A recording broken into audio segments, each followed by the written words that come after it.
প্রধানমন্ত্রী তারেক রহমানের সাথে চীনের প্রেসিডেন্ট শি জিনপিং এর সঙ্গে বৈঠক চলছে। সকালে বেইজিং এর ঐতিহাসিক গ্রেট হলে এই বৈঠক শুরু হয়। দ্বিপাক্ষিক এই বৈঠকে বাংলাদেশের স্বার্থ সংশ্লিষ্ট বিভিন্ন বিষয় তুলে ধরবেন বাংলাদেশের প্রধানমন্ত্রী। এর আগে সকালে চীনের তিয়ানআনমেন স্কোয়ারে চীনের বীরদের প্রতি শ্রদ্ধা জানান প্রধানমন্ত্রী তারেক রহমান। এ সময় দুই দেশের জাতীয় সঙ্গীত পরিবেশন করা হয় এবং বিউগলে শ্রদ্ধার সুর বাজানো হয়। পরে প্রধানমন্ত্রী কিছুক্ষণ নীরবে দাঁড়িয়ে চীনের বিপ্লবী বীরদের স্মৃতির প্রতি গভীর শ্রদ্ধা জানান। চীন সফরের শেষ দিনে প্রধানমন্ত্রীর অন্যান্য কর্মসূচির মধ্যে রয়েছে ন্যাশনাল পিপলস কংগ্রেসের ন্যাশনাল স্ট্যান্ডিং কমিটির চেয়ারম্যান ঝাও লেজির সাথে গ্রেট হলে সাক্ষাৎ এবং চীনের জাদুঘর পরিদর্শন। পরে বিকেল 5টায় বেইজিং থেকে ঢাকার উদ্দেশ্যে রওনা দেবেন প্রধানমন্ত্রী সহ তার সফর সঙ্গীরা। এর আগে বৃহস্পতিবার বাংলাদেশ চীনের মাঝে 13টি সমঝোতা স্মারক সই হয়। দুই দেশের প্রধানমন্ত্রীর উপস্থিতিতে এই সমঝোতায় স্বাক্ষর করেন দুই দেশের প্রতিনিধিরা। আজ 10 মহরম, পবিত্র আশুরা। ইসলাম ধর্মাবলম্বীদের কাছে দিনটি শোকের। 61 হিজরির এই দিনে কারবালার ময়দানে শহীদ হন মহানবী হযরত মুহাম্মদ সাল্লাল্লাহু আলাইহি ওয়াসাল্লামের প্রিয় দৌহিত্র ইমাম হোসেন রাদিয়াল্লাহু তাআলা আনহু। এদিন শিয়া মতাবলম্বীরা ইমাম হোসেনের শোকে মাতম করেন। রাজধানী সহ দেশের বিভিন্ন স্থানে হয় তাজিয়া মিছিল। দিনটি ঘিরে 4 স্তরের ব্যাপক ও নিশ্ছিদ্র নিরাপত্তা ব্যবস্থা গ্রহণ করেছে ডিএমপি। এছাড়া তাজিয়া মিছিল শেষ না হওয়া পর্যন্ত নির্ধারিত রুটগুলোতে ট্রাফিক ডাইভারশন থাকবে। তীব্র যানজট এড়াতে ও সম্মানিত মিছিলে অংশগ্রহণকারীদের যাতায়াত নির্বিঘ্ন করতে ঢাকা মহানগরীর চালক ও সাধারণ জনগণকে বিকল্প রাস্তা ব্যবহার করার জন্য যানবাহন চালকদের প্রতি অনুরোধ জানানো হয়েছে। এদিকে দিনটি উপলক্ষে রাষ্ট্রপতি মোহাম্মদ শাহাবুদ্দিন ও প্রধানমন্ত্রী তারেক রহমান আলাদা বাণী দিয়েছেন। বাণীতে আশুরার মহান শিক্ষা ধারণ করে শান্তিপূর্ণ, মানবিক, ন্যায়ভিত্তিক ও সমৃদ্ধ বাংলাদেশ গঠনে সবার প্রতি আহ্বান জানিয়েছেন রাষ্ট্রপতি ও প্রধানমন্ত্রী।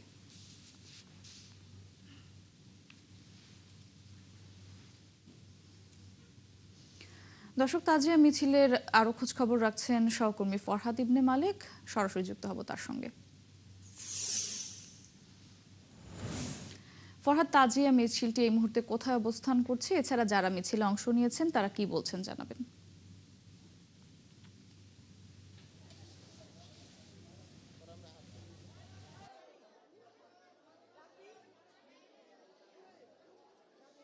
তাজিয়া মিছিলটি হোসেনের দালান থেকে শুরু হয়ে হোসেনের দালান থেকে শুরু করে আলিয়া মাদ্রাসা দিয়ে চকবাজার জেলখানার মোড় হয়ে এখন লালবাগের উদ্দেশ্যে যাচ্ছে। আমরা লালবাগের কাছাকাছি অবস্থান করছি এবং এই মিছিলটি শুরু হয়ে এটি লালবাগ থেকে আজিমপুর হয়ে নীলক্ষেত, ঢাকা কলেজের সামনে নিউ মার্কেট, সায়েন্স হয়ে ধানমন্ডি 2 নম্বর গিয়ে পৌঁছবে বরাবরের মতো অন্যান্য বছর যা আসে।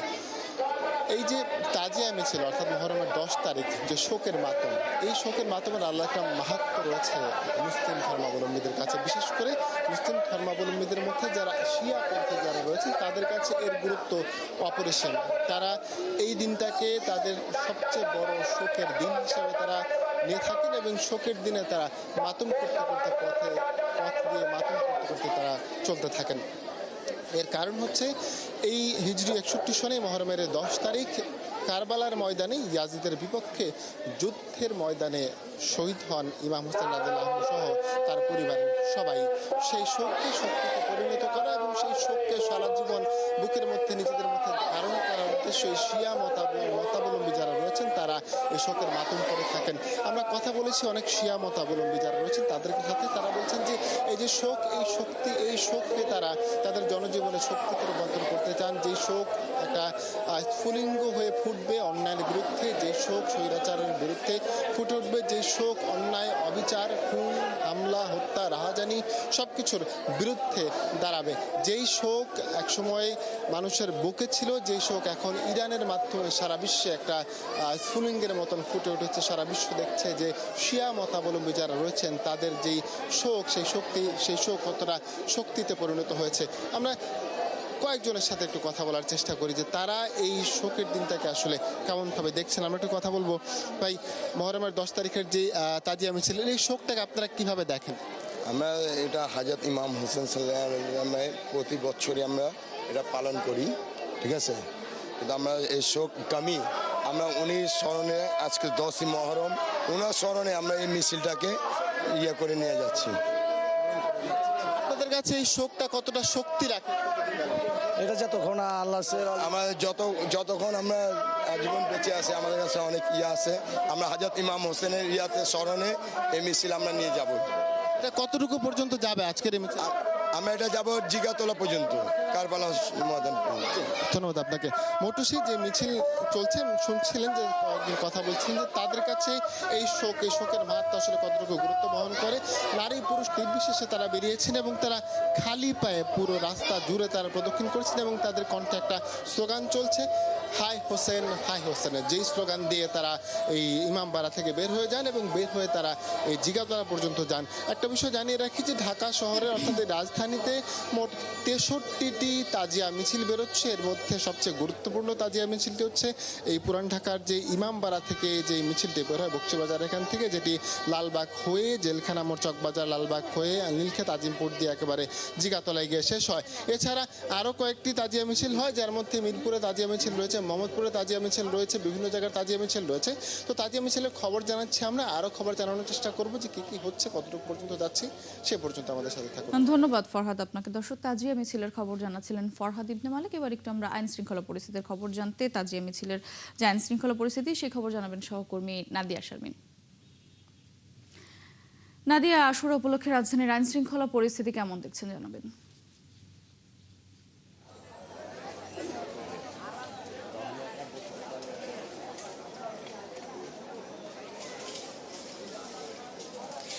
ধন্যবাদ। আসলে আপনি জানেন যে আইন শৃঙ্খলা পরিস্থিতি কিন্তু আগে থেকে নজরদারি জায়গাটি ছিল, গোয়েন্দা নজরদারি জায়গাটি, যেটি পুলিশ জানিয়েছে এবং অন্যান্য গোয়েন্দা সংস্থাগুলো মাঠে সাদা পোশাকে রয়েছে। তার পাশাপাশি যদি একেবারে দৃশ্যমান আইন শৃঙ্খলা পরিস্থিতি বলি, দুপাশের জায়গাগুলোতে কিন্তু পুলিশের অবস্থান রয়েছে এবং পুলিশ গাড়ি নিয়ে বা নিজেরা সামনের জায়গাটিতে অনেক বড় একটা অংশ জুড়ে তারা হেঁটে এগোচ্ছেন এবং দুপাশের জায়গাগুলোতে তারা এগোচ্ছেন এবং মিছিলের যে অংশগুলো আছে সেগুলোতে যাতে পাশে থেকেও কেউ ঢুকতে না পারে এবং 12 ফুটের উপরে নিশান এখানে অনুমোদিত নয় সেই বিষয়টি নিশ্চিত করা, এখান থেকে কেউ যাতে ছুরিকাচি নিয়ে ঢুকতে না পারে সেই বিষয়গুলো নিশ্চিত করা এবং একই সাথে সিসি ক্যামেরা নজরদারিও কিন্তু রয়েছে বিভিন্ন জায়গাতে কন্ট্রোল রুম থেকে এবং সব মিলিয়ে কিন্তু এই নিরাপত্তার ব্যবস্থাটি তারা জোরদার করে রেখেছেন। যদিও আমরা ড্রোনের নজরদারি দেখতে পাইনি, যেটি বলা হয়েছিল ড্রোনের নজরদারি থাকবে, কিন্তু বাকি যে জায়গাগুলোতে নিয়মিত নজরদারি জায়গা থাকে, সোয়াটের জায়গা থেকে আমরা দেখেছি ডগ স্কোয়াড কিন্তু কয়েকদিন আগে থেকেই কাজ করছে এবং আপনি জানেন যে আসলে 28টি ইমামবাড়া রয়েছে ঢাকা শহরে এবং এই 28টি ইমামবাড়া থেকে কিন্তু এই আয়োজন আছে। এই কয়েকদিন ধরে আয়োজন চলছে, মহররমের 10 দিন ধরেই কিন্তু এখানে বিভিন্ন ধরনের আয়োজন চলে দিনে এবং রাতে। সেই ধরনের সব ধরনের নিরাপত্তা ব্যবস্থাই কিন্তু নেওয়া হয়েছে এবং এই মিছিলটি যেটি এখন যাচ্ছে, আমরা রয়েছি বকশীবাজার অর্থাৎ একটু পিছনের দিকের অংশটিতে। এই পিছনের দিকের অংশ থেকে কিন্তু এখনো অনেক বড় লম্বা সারি বাকি রয়েছে, অর্থাৎ বলা যায় যে সামনের দিকে যেটুকু এগিয়েছে তার বাইরে পিছনের দিকের অংশটা এখনো অনেক বড় এবং পুরো অংশের মধ্যে নিরাপত্তা যাতে নিশ্চিত করা যায়, কোনো ধরনের দুর্ঘটনা বা কোনো ধরনের অনাকাঙ্ক্ষিত ঘটনা যাতে না ঘটে সেই বিষয়গুলো কিন্তু নজরদারি রাখা জরুরি। আপনি জানেন একটি দুর্ঘটনা ঘটেছিল বেশ কয়েক বছর আগে, তো সেই জায়গা থেকে আসলে সেই বিষয়গুলো নিশ্চিত করা এবং সাথে সাথে এখানকার নিরাপত্তা, এখানকার পকেট মার থেকে শুরু করে বিভিন্ন ধরনের যে নিরাপত্তা জায়গাগুলো থাকে সেই বিষয়গুলোও কিন্তু নিশ্চিত করার বিষয়টি রয়েছে এবং সেই জন্য কিন্তু ইউনিফর্মধারী যারা তারা বিভিন্ন জায়গায় রয়েছেন এবং আশেপাশ থেকে তারা ব্যবস্থা নিচ্ছেন এবং এখানে কিন্তু আসলে যেই পথ থেকে অন্য পথে সরিয়ে দেওয়ার বিষয়টি আমরা বলি, অর্থাৎ ডাইভারশন, সেই ডাইভারশনের বিষয়টি রয়েছে। এই রাস্তায় যাতে গাড়ি ঢুকতে না পারে সেটি নিশ্চিত করা হয়েছে, আশেপাশে যাতে কোনো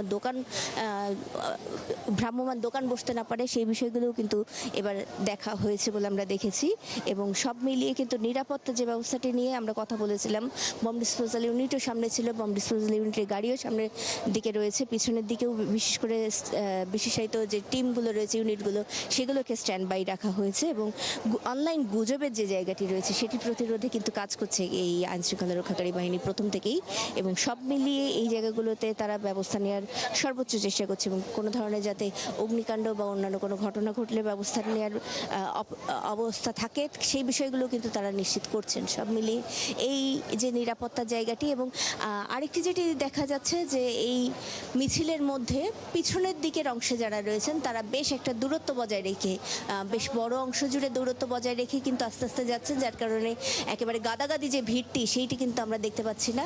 এর বাইরে ঘুরে ঘুরে নজরদারি করছে পুলিশ, এবং যে জায়গাগুলোতে স্থায়ীভাবে থাকা দরকার সেভাবে থেকে নিয়েও তারা নজরদারি করছেন। এবং আমরা মিছিলের যারা আছে তাদের সাথে কথা বলেছিলাম, তারা নিরাপত্তার যে আয়োজন সেটি নিয়ে মোটামুটি সন্তুষ্টি জানিয়েছেন। তো মোটুসি আমরা সামনে আগানোর চেষ্টা করব এবং তার সাথে আইনশৃঙ্খলা পরিস্থিতি কী আছে আর একটু আপনাদের জানিয়ে দেওয়ার চেষ্টা করব সামনে। জি অবশ্যই নাদিয়া, আপনি খোঁজখবর রাখবেন, পরবর্তী সংবাদ সংযোগে আবারও আপনার সঙ্গে যুক্ত হব। দর্শক, তাজিয়া মিছিলের আইনশৃঙ্খলা পরিস্থিতি নিয়ে জানাচ্ছিলেন নাদিয়া শারমিন। দেশে আইনশৃঙ্খলা পরিস্থিতির চরম অবনতি হয়েছে বলে অভিযোগ করেছেন জামায়াত আমির ডাক্তার শফিকুর রহমান। বলেন, গাইবান্ধা ও লক্ষ্মীপুরের ঘটনা দুঃখজনক। স্বরাষ্ট্রমন্ত্রী সকল মন্ত্রণালয়ের দায়িত্ব পালন করলেও নিজ মন্ত্রণালয়ের ব্যাপারে কোনো ভ্রুক্ষেপ নেই বলেও অভিযোগ করেন তিনি।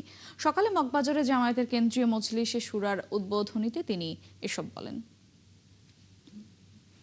আজও আমাদের দেশে কোনো সামাজিক শৃঙ্খলা প্রতিষ্ঠিত হয়নি। মানুষের জীবনে শান্তি নাই, নিরাপত্তা নাই, যুবকদের হাতে কাজ নাই, মা বোনদের ইজ্জতের কোনো নিরাপত্তা নাই। অহরহ আমরা সে ঘটনাগুলো দেখছি। গুরুত্বপূর্ণ দল একত্রিত হয়ে 31টি দল মাসের পর মাস ডায়ালগের পরে যে চার্টার তৈরি হলো তার উপরেই গণভোট অনুষ্ঠিত হল। কিন্তু আফসোস, বর্তমান সরকারি দল প্রায় 70% জনগণের এই মতকে অগ্রাহ্য করল। দর্শক, এবার একটু চট্টগ্রামের আসর উপলক্ষে তাজিয়া মিছিলের খবর জানবো। আসর উপলক্ষে চট্টগ্রামেও মিছিল বের হবে, এতে নেতৃত্ব দেবেন মাওলানা মোহাম্মদ আমজাদ হোসেন। সে বিষয়ে বিস্তারিত জানাতে সেখানে আছেন আমার সহকর্মী রাজীব বড়ুয়া, যুক্ত হব তার সঙ্গে। রাজীব, তাজিয়া মিছিল চট্টগ্রামে শুরু হয়েছে কিনা, এছাড়া মিছিল ঘিরে নিরাপত্তা ব্যবস্থা কেমন দেখছেন, সেখানে আগত যারা রয়েছেন, মিছিলে যারা অংশ নিয়েছেন তারা কি বলছেন জানাবেন।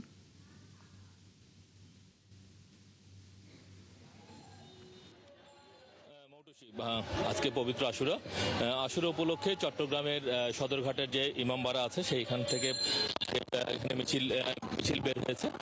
একটু আগে এই মিছিলটা আসলে বের হয়েছে। এর আগে ইমামবাড়ায় ওখানকার যিনি ইমাম আমজাদ হোসেন, তিনি ওখানে এই কারবালার ঘটনাটি তিনি আসলে বর্ণনা করছিলেন এবং বলছিলেন যে আসলে এই যে সাম্যের যে লড়াই এবং দুর্নীতির বিরুদ্ধে ন্যায়ের যে লড়াই, সেই লড়াইয়ে আসলে প্রাণ দিয়েছে ইমাম হোসেন এবং সেই লড়াই থেকে শিক্ষা নিয়ে আসলে আমাদেরকে এগিয়ে যেতে হবে। তো আপনি হয়তো দেখছেন যে এখন মিছিলটি শুরু হয়েছে। আমরা একটু কথা বলতে চাই যিনি এখানকার দায়িত্বে আছেন, ইমাম আমজাদ হোসেন, যে আজকে যে মহরমের যে শিক্ষা আসলে এটা থেকে আমরা কি নিতে পারি। জি, বিসমিল্লাহির রহমানির রহিম। আল্লাহুম্মা সাল্লি আলা মুহাম্মাদ ওয়া আলি মুহাম্মাদ। আসসালামু আলাল হোসেন ওয়া আলা আলি ইবনে হোসেন। আমরা জানি যে ইমাম হোসেন রসুলের দহিত্র এবং মা ফাতেমার সন্তান। কারবালার প্রান্তরে 61 হিজরিতে নির্মমভাবে ইয়াজিদ ফাসেক ফাজের ইমাম হোসেনকে শহীদ করেছেন। ইমাম হোসেন নিজে বলেছেন যে আমার মতো হোসেন তোমার হাতে বায়াত করতে পারে না, অর্থাৎ জালিমের হাতে আমরা আত্মসমর্পণ করব না, আমরা জুলুমকে মেনে নিব না। যে মাজলুম, সেই যে জাতিরই হোক, যে বর্ণের হোক, আমরা তাকে সহযোগিতা করব, সমর্থন করব, কিন্তু জালিমকে আমরা সাহায্য সহযোগিতা এবং সমর্থন করতে পারি না। আর এখানে মানবতার বিষয়, এখানে কোনো ইমাম হোসেন একক কারো নয়, সবারই জন্য ইমাম হোসেন। কারণ উনি শিখিয়েছেন জুলমকে স্বীকার না করে মাথা দিতে পারি, আমার সন্তানকে শহীদ করে দিতে পারি, কিন্তু আমি জুলম স্বীকার করে নিব না। ধন্যবাদ। এখানকার যিনি দায়িত্বে আছেন ইমাম আমজাদ হোসেন বলছিলেন যে আসলে ফোরাত নদীর তীরে যে অন্যায়টি হয়েছে হযরত মুহাম্মদ সাল্লাল্লাহু আলাইহি সাল্লামের দহিত্র ইমাম হোসেনের সাথে, সেই অন্যায়ের বিরুদ্ধে যুগে যুগে আসলে যারা শান্তিকামী। দর্শক, চট্টগ্রামের তাজিয়া মিছিল নিয়ে জানাচ্ছিলেন রাজীব বড়ুয়া। দর্শক, এই মুহূর্তে আন্তর্জাতিক মাদক বিরোধী দিবসের আলোচনায় বক্তব্য রাখছেন স্বরাষ্ট্রমন্ত্রী সালাউদ্দিন আহমেদ। আমরা সরাসরি যুক্ত হব সেখানে। সম্মানিত সাংবাদিক বন্ধুগণ, distinguished guests, ladies and gentlemen, আসসালামু আলাইকুম ওয়া রাহমাতুল্লাহ। প্রথা অনুসারে বক্তব্য একটা লিখিত দিয়েছে, আমাকে এটা পড়তে হবে, আপনারা একটু ধৈর্য ধারণ করবেন। আজ 26শে জুন জাতিসংঘ ঘোষিত মাদক দ্রব্যের অপব্যবহার ও অবৈধ পাচার বিরোধী আন্তর্জাতিক দিবস। এই দিবস আমাদের স্মরণ করিয়ে দেয় মাদকের বিরুদ্ধে লড়াই কোনো একক রাষ্ট্রের দায়িত্ব নয়, এটি সকল রাষ্ট্রের সম্মিলিত দায়িত্ব এবং বৈশ্বিক অঙ্গীকার। এই উপলক্ষে আয়োজিত অনুষ্ঠানে উপস্থিত সকলকে জানাই আন্তরিক শুভেচ্ছা ও অভিনন্দন। প্রযুক্তির অভূতপূর্ব অগ্রগতির ফলে আজ পৃথিবী একটি গ্লোবাল ভিলেজে পরিণত হয়েছে, কিন্তু দুঃখজনক হলেও সত্য, এই আধুনিক বিশ্ব মাদক দ্রব্যের অপব্যবহার ও অবৈধ পাচারের ভয়াবহ বিস্তারের কারণে গভীর উদ্বেগের মুখোমুখি। বিশ্বের কোনো দেশই এই সংকট থেকে সম্পূর্ণ মুক্ত নয়, বাংলাদেশও নয়। বাংলাদেশ বর্তমানে ডেমোগ্রাফিক ডিভিডেন্ডের একটি গুরুত্বপূর্ণ সময় অতিক্রম করছে। দেশের মোট জনসংখ্যার বড় একটি অংশ কর্মক্ষম যুব জনগোষ্ঠী হওয়ায় অর্থনৈতিক প্রবৃদ্ধি অর্জনের জন্য এটি একটি বড় সুযোগ সৃষ্টি করেছে, কিন্তু সম্ভাবনাময় ভবিষ্যতের পথে একটি বড় হুমকি ও অন্তরায় হল অবৈধ মাদকের বিস্তার। ভবিষ্যতে উন্নত এবং সফল রাষ্ট্রের কাতারে উপনীত হতে হলে আমাদের তরুণ সমাজকে মাদকের করাল ঘাট থেকে অবশ্যই মুক্ত হতে হবে। মাদক শুধু একজন ব্যক্তির জীবনকেই ক্ষতিগ্রস্ত করে না, এটি পরিবার, সমাজ ও অর্থনীতির উপর গভীর নেতিবাচক প্রভাব ফেলে এবং ভবিষ্যৎ প্রজন্মের অমৃত সম্ভাবনাকে বিনষ্ট করে। মাদক দ্রব্য নিয়ন্ত্রণ অধিদপ্তরের তত্ত্বাবধানে পরিচালিত সাম্প্রতিক এক গবেষণায় উঠে এসেছে, দেশে বর্তমানে প্রায় ৮২ লাখ মানুষ কোনো না কোনো ধরনের অবৈধ মাদক ব্যবহার করছেন, যা মোট জনসংখ্যার প্রায় ৪.৮৮%। নতুন সিনথেটিক ও সেমি সিনথেটিক মাদক বা নিউ সাইকোঅ্যাক্টিভ সাবস্টেন্সেস এর আবির্ভাবের ফলে মাদকদ্রব্যের অপব্যবহারজনিত সমস্যা ঘনীভূত হয়েছে। উদ্বেগের বিষয় হল মাদক পাচারকারী চক্র এখন প্রযুক্তি নির্ভর কৌশল ব্যবহার করছে। ডিজিটাল প্ল্যাটফর্ম, বিশেষ করে সামাজিক যোগাযোগ মাধ্যম এবং এনক্রিপ্টেড যোগাযোগ ব্যবস্থার সহায়তায় তারা তরুণদের লক্ষ্যবস্তুতে পরিণত হয়েছে বা করেছে। নারী, শিশু, কিশোর সহ সমাজের বিভিন্ন শ্রেণী পেশার মানুষ নানা উপায়ে এই অপরাধ চক্রের শিকার হচ্ছে। ফলে একদিকে অপরাধ প্রবণতা বাড়ছে, অন্যদিকে মাদকাসক্তির ঝুঁকিও বৃদ্ধি পাচ্ছে। এই বাস্তবতার নিরিখে মাদক সমস্যা সমাধানে আমাদেরকে আরো দায়িত্বশীল ও সক্রিয় হতে হবে। বাংলাদেশ সরকারের মাদকের বিরুদ্ধে জিরো টলারেন্স নীতি অনুসরণ করেছে সরকার। এই নীতির বাস্তবায়নে দৃঢ়ভাবে আমরা কাজ করে যাচ্ছি। নোডাল এজেন্সি হিসাবে মাদক দ্রব্য নিয়ন্ত্রণ অধিদপ্তর সহ অন্যান্য আইন শৃঙ্খলা রক্ষাকারী বাহিনী ও মাঠ প্রশাসন সমন্বিতভাবে মাদক নিয়ন্ত্রণে নিরলসভাবে কাজ করছে। মাদক দ্রব্য নিয়ন্ত্রণ অধিদপ্তর ছাড়াও বিভিন্ন আইন শৃঙ্খলা রক্ষাকারী বাহিনী যেমন Bangladesh police, BGB, RAB, coast guard সহ অন্যান্য বাহিনী তাদের নিজ নিজ অভিযানে এবং মাদক দ্রব্য নিয়ন্ত্রণ অধিদপ্তরের সমন্বয়ে গঠিত টাস্ক ফোর্সের মাধ্যমে পরিচালিত অভিযানে বিভিন্ন ধরনের বিপুল পরিমাণ মাদক দ্রব্য উদ্ধার করেছে। আন্তর্জাতিক মাদক বিরোধী দিবসের আলোচনায় বক্তব্য রাখছেন স্বরাষ্ট্রমন্ত্রী সালাউদ্দিন আহমেদ। আমরা সরাসরি ছিলাম সেখানে। নোনা পানির হিসাব, জীবিকার কারণে ঘন্টার পর ঘন্টা সেই পানিতে নেমে কাজ করতে হয় সুন্দরবন উপকূলের নারীদের। এমনকি মাসিকের সময়ও ব্যবহার করতে হয় ক্ষতিকর লবণ পানি। ফলাফল, ঘরে ঘরে নারীদের জরায়ু রোগ, নেই উন্নত চিকিৎসা ব্যবস্থাও। রোগ শেষ ধাপে গেলে জরায়ু কেটে ফেলার মতো করুণ পরিণতি বরণ করতে হয়। উপকূলের নারীদের জীবন সংগ্রাম নিয়ে ফারহানা ন্যান্সির ৩ পর্বের ধারাবাহিকের প্রথম পর্ব আজ। ছবি তুলেছেন রিফাত আহমেদ। সুন্দরবন উপকূল ঘেঁষা সাতক্ষীরার শ্যামনগর উপজেলার প্রাণ প্রকৃতি তার চিরায়ত অসীমতা আর সুন্দরে সমৃদ্ধ। কিন্তু এই সুন্দরের আড়ালে রয়েছে ধীরে ধীরে জলবায়ু পাল্টে যাওয়ার কঠিনতম এক অভিশাপের গল্প। জীবন এখানে মানুষ নিয়ন্ত্রণ করে না, লবণ পানির এক ভয়াবহ প্রভাবে নিয়ন্ত্রিত হয়। সেখানে সবচেয়ে বড় হতভাগার মূল চরিত্রে থাকেন নারীরা। মনে করো যে আমার যখন 25 বছর বয়স তখন এই অপারেশন হওয়াই। 60 বছর বয়সী সুফিয়া জীবিকার তাগিদে নদীতে পোনা ধরতেন আর দৈনন্দিন কাজ করেন উপকূলের লবণ পানিতেই। লবণাক্ততা বাড়ার সাথে সাথে ধীরে ধীরে তার প্রজনন স্বাস্থ্যের অবনতিও সমান্তরালে আগাতে থাকে। যখন অসুখ তীব্র হয়, মাত্র 25 বছর বয়সে জরায়ু কেটে ফেলতে বাধ্য হন তিনি। ডাক্তাররা বললো যে তোমার আর কোনো ওষুধ পানি তার কাজ হবে না, 5 বছর ওষুধ খেয়ে তারপর গেতে কাটিস তো।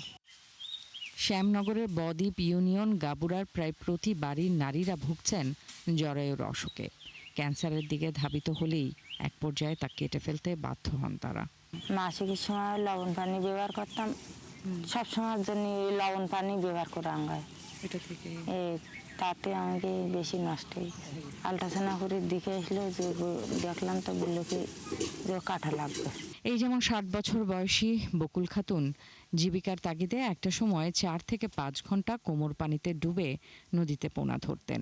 ঔষধের উপর ভর করে সংক্রমণ সামাল দিতে দিতে 2 বছর হলো জরায়ু অপারেশন করলেন। এখন আর ঠিকমতো শরীরে জোর পান না, কাজ করতে পারেন না। কবই ওই জঙ্গলের খোলে যাইতে হয়, আবার আসতে হয়, আবার নদীতে আর ওই নাশে জাল হয়, ওইরকম জাল টানতে হয়। গালে একটু মাঝে মাঝে গাটা হতো, বড়ি টড়ি খাতাম, ডাক্তার দেখাতাম, সরি যাইতো আবার। একই বাড়িতে তার মেয়েরও একই দশা। এ যেন গাবুরার ঘরে ঘরে নীরব অভিশাপ। ডাক্তারের কাছে ওষুধ খেয়ে আবার ঠিক হয়ে যায়, আবার হলো নদীতে আবার যেতে হয়, এসব গুলো করতে আবার হলো সেরে যায়, আবার হয়। নেই কোনো উন্নত চিকিৎসা ব্যবস্থা। কমিউনিটি ক্লিনিকের সেবা দেওয়ার ক্ষমতা এতটাই নগণ্য যে সেখানে অ্যান্টিবায়োটিক ওষুধের সরবরাহও নেই। প্রায় মহিলাদের যে লিউকোরিয়া সাদা স্রাব নিয়ে আসে, পরবর্তীতে আপনার ভ্যাজাইনাল ইনফেকশন আসে, তারপরে চুলকানি, অনেক রকম সমস্যা হতে হতে এক পর্যায়ে দেখা যায় অনেককে ইউটেরাস কেটে ফেলতে হয়। আমাদের এখানে যদি একটা 10 শয্যা বিশিষ্ট একটা হাসপাতালের ব্যবস্থা করা হয়, মহিলাদের একটা নিয়মিত গাড়ি ডাক্তার এখানে সেবা দেওয়ার ব্যবস্থা করা হয়। সুন্দরবনের কোলঘেঁষা উপকূলের এই বকুল, নাজমা, শাহানারাদের বিপন্ন প্রজনন স্বাস্থ্যের ভয়াবহ চিত্র কি এই সামনে হতে যাওয়া তুরস্কে আন্তর্জাতিক জলবায়ু সম্মেলনে উঠে আসবে? রাষ্ট্র কি তাদের কথা বলবে? হয়তো না। দিন যতই যাচ্ছে জরায়ুর অসুখের ভয়াবহতা এখানে আরও বেশি বাড়ছে। এখানে নেই যোগাযোগ ব্যবস্থা, নেই চিকিৎসা ব্যবস্থাও। তবে তারা চায় রাষ্ট্র তাদের পাশে থাকবে, তারা চায় স্বাভাবিক জীবনের নিশ্চয়তা। ফারহানা ন্যান্সি, গাবুরা, শ্যামনগর, সাতক্ষীরা। ডেভেলপার থেকে পাওয়া ফ্ল্যাটেও ভূমি মালিককে 15% কর দেওয়ার প্রস্তাব করা হয়েছে এবারের বাজেটে। আবাসন ব্যবসায়ীদের সংগঠন রিহ্যাব বলছে এমন কর বিশ্বের কোথাও নেই। এটি কার্যকর হলে প্রতি স্কয়ার ফিটের দাম বাড়বে অন্তত 2000 টাকা।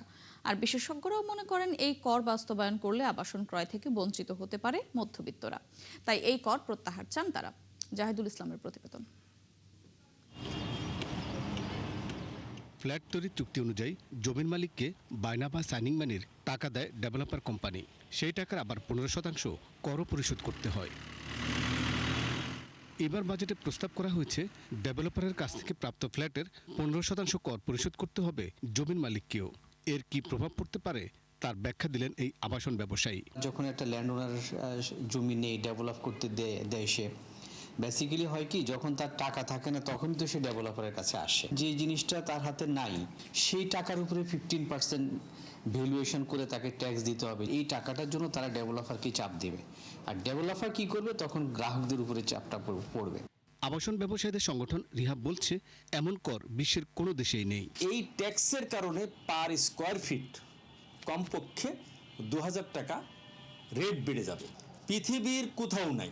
কেন বাংলাদেশে এই করটি কার বুদ্ধিতে করা হয়েছে? We don't know. সংগঠনটির সভাপতিও বলছেন, জমি এবং ফ্ল্যাটের নিবন্ধন খরচ এশিয়ার মধ্যে বাংলাদেশেই বেশি। যুদ্ধের কারণে বিভিন্ন প্রোডাক্টের দাম বেড়েছে।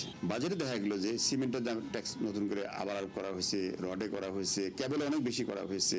তো সেখানে যদি আরো 10% অ্যাভারেজ আমি করে বলছি বাড়ে, তাহলে 31 আর 11 কত হয়? তাহলে 42-43% কিন্তু আপনার কস্টিং বেড়ে যাবে। তার মানে হচ্ছে যে ফ্ল্যাটটা 8,000 টাকা সেল হয়, সেটা কিন্তু কস্টিং বেড়ে এখন কিন্তু 13-14,000 টাকা সেল করতে হবে। অর্থনীতিবিদরাও বলছেন, নতুন কর বাস্তবায়ন করলে আবাসন থেকে বঞ্চিত হবেন মধ্যবিত্তরা। মধ্যবিত্ত সৎ পথে আয় করে আপনার একটা নির্দিষ্ট বাসস্থান করবে, এই রকম পরিস্থিতি থেকে যদি বের হয়ে যায়, তাহলে তো আমরা সার্বিকভাবে দেশের যেই উন্নয়নের সুফলের কথা বলি সেইটা তো আর থাকবে না। যে কোনো আপনি নতুন একটা কর যদি একটা সেক্টরে দেন, ওই সেক্টরের জন্য ভালো হয় না, এটা খুবই স্বাভাবিক। আবাসনের সাথে 269 খাত জড়িত, কর্মসংস্থান প্রায় 50 লাখ, আর জিডিপিতে অবদান 16%। সরকার বছরে রাজস্ব পায় 50,000 কোটি টাকার মতো। জাহিদুল ইসলাম, 71, ঢাকা। শেরপুরের শ্রীবর্দী সীমান্ত দিয়ে অবৈধভাবে ভারতে যাওয়ার সময় 9 বাংলাদেশিকে আটক করেছে বিজিবি। বৃহস্পতিবার কর্ণঝোড়া বিউপির টহল দল হারিয়াকোনা এলাকা থেকে তাদের আটক করে। এদের সবার বাড়ি নোয়াখালীর হাতিয়া উপজেলায়। বিজিবি জানায়, আটককৃতরা মানব পাচারকারী সদস্যদের মাধ্যমে 40,000 টাকার বিনিময়ে ভারতে যাচ্ছিল। এরপর শেরপুরের হারিয়াকোনা পাহাড়ের গহীন সীমান্তে অপেক্ষায় ছিল তারা। এ সময় বিজিবির কর্ণঝোড়া বিউপির একটি দল অভিযান চালিয়ে তাদের আটক করে। পরে তাদের বিরুদ্ধে মামলা দিয়ে শ্রীবর্দী থানায় পাঠানো হয়। দর্শক, চলছে সংবাদ সংযোগ। সরাসরি সংবাদ অনুষ্ঠান দেখতে চোখ রাখুন 71 ফেসবুক পেজ এবং সাবস্ক্রাইব করুন 71 ইউটিউব চ্যানেল। থাকুন 71-এর সাথে।